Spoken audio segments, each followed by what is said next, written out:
Jo tinc una casa vella al poble on em vaig criar. Tinc un forcat i una rella i un lligó i una corbella que saben de treballar. És una casa que obliga a recordar als majors. Una casa molt antiga que sap del gra i de l'espiga i de freds i de calor. Jo soc Bautista Eres, d'apodo l'Alegre. Jo he sigut llaurador tota la vida. Bueno, a mi me diuen Milagro Fenollosa, la Maximeta. I des que tinc 10 anys que me'n recorde de moltes coses de quan era xicoteta. Per exemple, me'n recorde de quan venien el tío palillero a vendre palillos. I entonces cantava el palillero i les dones eixíem a comprar-li palillos. I ell cantava, y el palillero, vendo palillos finos para el sombrero, para el sombrero. Palillos finos yo vendo, y el palillero, palillos finos yo vendo, el palillero, y el palillero. El palillero! Tu te'n recordes d'això?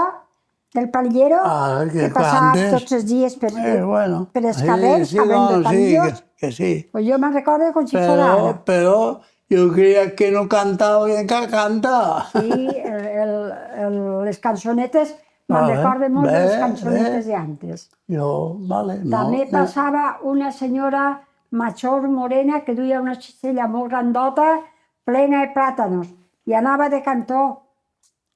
Plátanos de Canarias superior, 4 una peseta, 4. Ai, senyor. I així amb les dones en una peseta i s'enduien 4 plàtanos i tenien postres per tot el dia.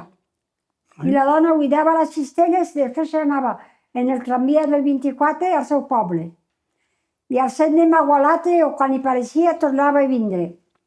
I així anava passant la dona i menjant. I nosaltres pues menjàvem plàtanos, que crec que era l'única fruita i fesols, se podia menjar. I tot. El que hi ha a l'horta. I mon pare plantava fesols, una tira de fesols i una altra tira de faves. Fesols i faves, que se I diuen. els fesols es triava i estacats, en cas venia, estacats. A un home que venia tots els anys, fesols tacats, qui té per a vendre? I mon pare eixia en el sac que havia de fesols tacats i l'home venia i li donava, no sé el que li donaria, perquè entonces era molt poqueta cosa, i se n'anava el tramvia del 24 a sa casa. I tots els anys venia, tots els anys. I les faves, collia el sac de faves de vespraeta, el ficava a la porta i durava 1 hora el sac de faves. Venia una que li diuen Adeleta, d'ahir dalt de la via, que tenia 3 de família, ella, l'home i son pare i sa mare. Te'n recordes que son pare feia bandos? Sí, home, tio, feia bandos i la trompeta. vivia al costat de ma casa. I així a sentir el bando que mos dia l'home este. I n'hi ha encara els fills en què viuen, la filla, el fill i un altre fill que treballava en la hermandat d'ací del poble, en això del poble, treballava d'escrivent i encara viu. Molt bona persona, Vicente. Així és que nosaltres entre els fesols tacats i les faves anàvem passant les setmanes. No n'hi ha altra cosa I en tampoc. l'hivern venia el cotó i anàvem a collir cotó, s'arrapàvem tots, arrapats quan feia aire perquè s'enredrava, però d'això anàvem passant. Mon pare, ma mare i jo, i encara usàvem alguna peseta. Te'n recordes, Batiste? No fanegas la Grècia i anàvem a pagar-li a don José Gassó Melià tots els anys l'arrendament. I 11 fanecaes que teníem nosaltres, pròpies. I les 9 de la Iglesia, 20. I passàvem d'aixes 20 fanecaes. Però és que avui tens 100 i 150 fanecades i no pots menjar d'elles. Que abans, com estava la vida tan baixeta, s'ha conformat jugant pedir agua a boletes i en els cagallons de les nines, tot això. Les nines de cagallons de gols. Vale, ja veus. Si I érem molt feliços. I jugàvem en el carrer, tot el dia estàvem, llevant de les hores del col·legi, en el carrer jugant, i estàvem molt a gust. Acudien algun cosí que tenien de la mateixa edat, poc més o menys, i s'ho passàvem molt bé. I en la temporada d'anar a la mar, se n'anàvem en carro a la mar i n'anàvem almenys 10 o 12 dalt del carro.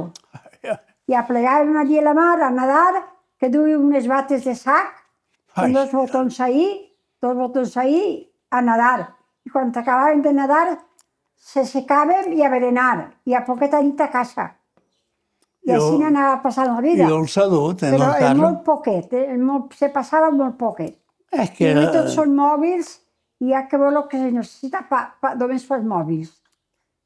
Nosaltres teníem molta afició a jugar a les boletes, que ara diuen canicas, però ara ja no se juga. Ara tots són mòbils. I n'hi havia així en el poble 3 germanes, que la major en que viu, que té 97 anys, que li deien Rosita Peris. I la germana més xicoteta era molt guanyadora de boletes. Mos guanyava a totes. I s'emportava, no sé si te'n recordes, tu això crec que no ho saps, s'emportava una coixinera de boletes, totes plenes, la coixinera que mos se les guanyava a totes. Però no faria trampa. Ella no faria trampes. No feia trampes. Que nosaltres tampoc se deixàvem fer trampes. Bueno. Però guanyàvem, jugàvem a la boleta i en seguida la que colàvem dins en el clotet pel sac d'ella. I així s'enduia unes sacades, ella contenta i nosaltres... Haurà fet algun marge d'obra. Però passàvem la vesprada jugant i s'ho passàvem molt bé. I ara tot això ja no se juga ni ningú. A més, se ficàvem en rocle, agarrades de la mà, pedaleta en rama, el que s'ha xocat l'últim paga, pam, s'aixocàvem en terra. Però n'hi havia algú que no li donava temps a xocar-se i en seguida palonell i a travegar a rodar. I ahí se deixaven fora del rogle i a poqueta anaven quedant-se 2 o 3 en el rogle. I l'all corredor. Era una pilota de goma però molt dura, molt dura. I la tiràvem i tots els xiquets i xiquetes a córrer. I a la que li pegaves feia ai! Perquè feia mal, la pilota feia molt de mal. I l'agarraven i ja traveia a tirar la pilota a un altre xiquet o xiqueta. I així n'anaven passant 3 dies. I això era l'all corredor, que el que diem ai, mos pegava la pilota i fèiem ai. I també se n'anàvem a l'horta a botar sèquies, a veure qui botava millor la sèquia. N'hi havia qui caïa i hi havia qui no, però així n'anàvem passant les vesprades. Perquè estudiar no estudiàvem, fèiem l'EGB i després ningú estudiava. Tu mateix has estudiat després de l'EGB? Jo tinc les 4 regles, però, mala firma, però si tinc diners cobren tots. Així és que, Jo anava a Tavernes Blanques, que passava el tramvia per així davant de casa. El 24. Jo no sé quin era, el tramvia. I baixava en Tavernes, en calle El Rincón, que enfront tenia jo X llauradors que espantava les quereguilles i collia xufes i tenia allí diversos. I venien a buscar-te a casa. Sí. Per anar a treballar. I a vegades diumenges venien en cotxe per mi perquè espantava les quereguilles. Perquè estaven contents en la feina que feies. Que jo feia la feina allí bé i també he anat a arrencar rabassetes. Rabassetes és un cant d'herba pels animals, però fa real, baix. I això ficava molta carn als bous. Les netejàvem i les esclafàvem un poquet en la massa de madera. I així anàvem, ja li dic, però jo collir xufes, màquines d'aquell entonces, 4 persones cada màquina. Un en la paleta tirant terra, un en la manilla i 2 tirant cabassos de terra i xufes. i anàvem colant-les així i se quedava darrere la terra tota I coleta. després també les llevàveu. Les llevàveu també, les xufes. I nosaltres llavors també a llevar xufes. Ahí se queda tota la terra i són les xufes pures i anar pujat per secar-les. I netetes que eixien. I anar pujat jo en pisos per secar-les de l'andana. Allà en tavernes.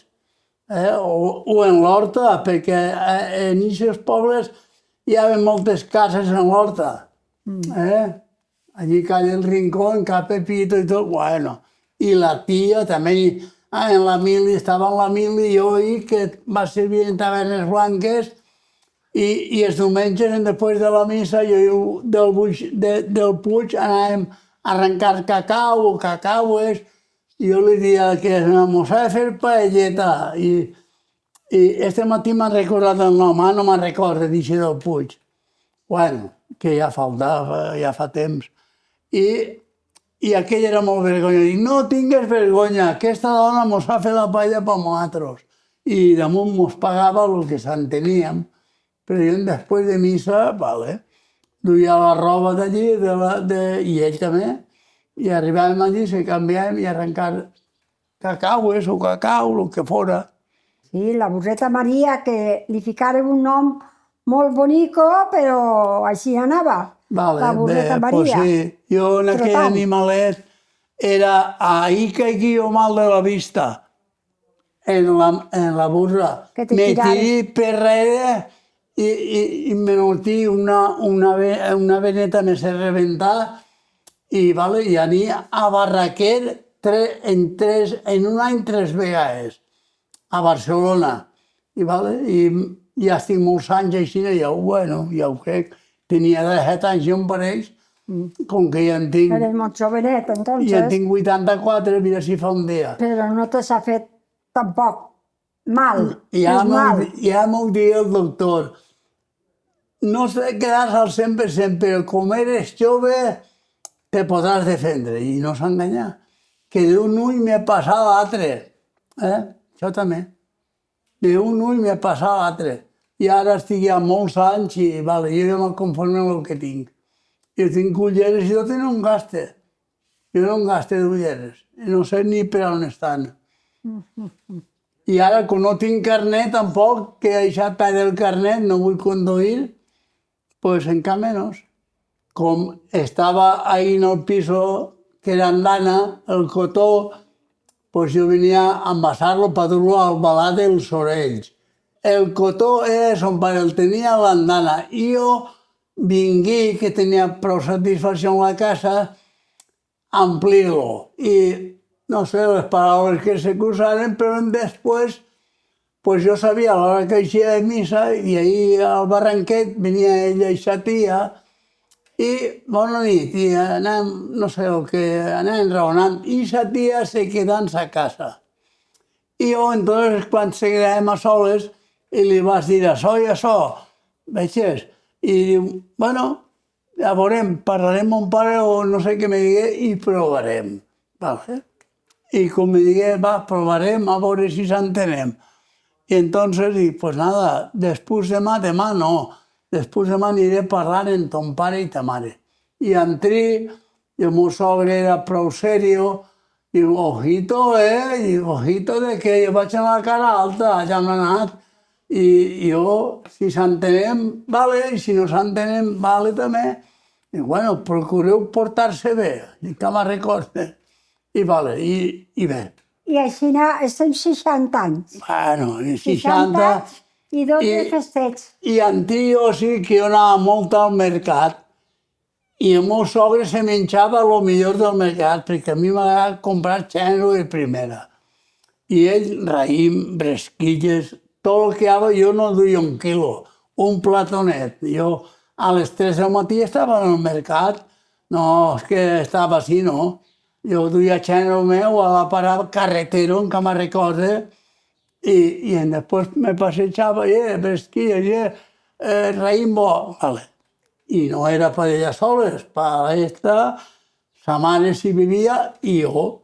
Però no, ja no era així, sa mare ja no bevia. Ja no. Però els xiquets, Vale, però jo comprava pa d'ell, pa d'ella, pa mi, pa tots, casa. però a platons, jo no anava en quilets. A més, allí no se compra quilets. Allí és un plató o un caixó en el mercat. El quilet se compra per estos mercadets, però allí no. I jo comprava platons de tot, el que m'agradava, per dir alguna cosa, cirueles, peres, raïm, tot. Ara Perquè taronges ne teníem de casa. Jo tenia un camp de 6 fanecaes i ella també en tenia i res que ja està edificat i en canvi se'n queda un campet i la carreta de la Malena de taronges, que no fas ni cas ja no vull saber res. El que me dona l'estat, per això cotejant. Jo passe prou bé, ja ho... Sí, érem una quadrilla de gent, xiques, majors i xics, que feien teatre en el teatre de la parròquia. I així a la parròquia i fèiem, en el teatre fèiem el Belemé de Navidad, a una feia de Mare de Déu, l'altra feia pastoreta i cantàvem i coses de pastorets i pastoretes. I així el dimoni també. I com entonces no n'hi havia altra coseta de cine, de res, doncs tots feien cap al patronato, a veure a la gent del poble que eixia al Belemet, a fer el Belemet, o a obres de teatre. Fèiem el tonto del Panerot, fèiem també les coses de Gómez, fèiem unes funcionetes de teatre molt boniques. I s'omplia el patronato, però de bé, perquè no n'hi havia encara cine al poble, entonces tots anaven al patronato. Tocaven per telèfon, «Està Batiste? No, Batiste no està, però estic jo. Ah, doncs dili a Batiste que me regue, que soc fulano».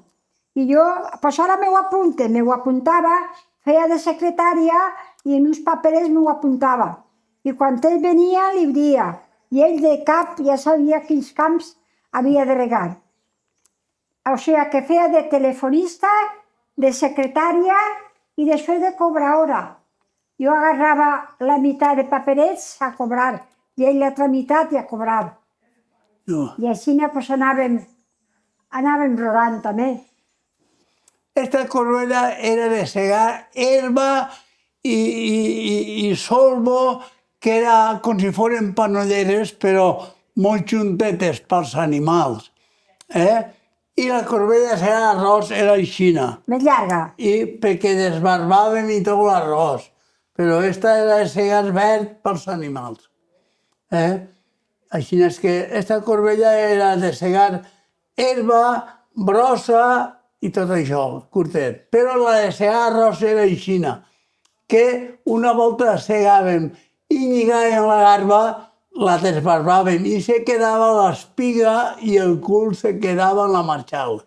Entonces, en aquellos tiempos n'hi havia moltes mosques i mos tocava, quan estàvem dinant, en la cullera menjant i en l'aventador una canyeta, en uns quants paperets a la punta, lligats, aventar les mosques per poder menjar, perquè si no les mosques no se ficaven en el plat. Hasta que després vingueren coses més modernes, el flit i altres coses, i com polvoritzen els avions, doncs ara mosques ja no n'hi ha des que hi haven. Entonces eren moltes mosques. I com tots teníem corral en gallines, i el bou, i l'haca, i conillets, doncs tot això portava molta viscor i acudien les mosques. És que aquesta cançoneta és molt antiga i se ficaven tots en un rogle a cantar-la. I la gent venia a sentir-nos, la gent de l'era que eren 3 dies de Pasqua. Antes eren 3 dies de Pasqua. I anàvem amunt a Pasqua, però anàvem i a poqueta nit a casa. I se ficaven a jugar al rogle i cantaven cançonetes. I una de les cançonetes que més m'agradava a mi i cantàvem era aquesta, la de la burra, que vaig a cantar-la. Canta-la y remata pronto. A mi burra le duele la cabeza, el médico le ordena una gorrita negra, una gorrita negra, un zapatito lila. A mi burra le duelen los ojitos, el médico le ordena unos anteojitos, una gorrita negra, un zapatito lila. A mi burra le duele la garganta, el médico le ordena una bufanda blanca, unos anteojitos, una gorrita negra, un zapatito lila. A mi burra le duele el corazón, el médico le ordena gotitas de limón, una bufanda blanca, unos anteojitos, una gorrita negra, un zapatito lila. Se acabó i ens aplaudien tots i se n'anàvem tots feliços per cavall a casa.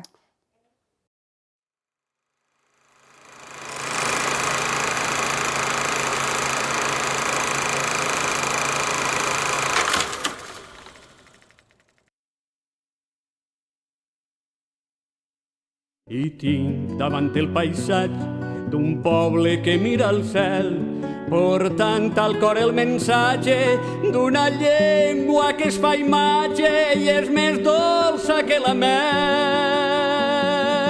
Allí tinc un lloc propici per reviure la costum, tinc el record i l'indici d'una vida i un ofici ple de terra i ple de llum. Jo tinc una casa vella que em parla del dia clar, tinc el plat i la rosella i un somni entre cella i cella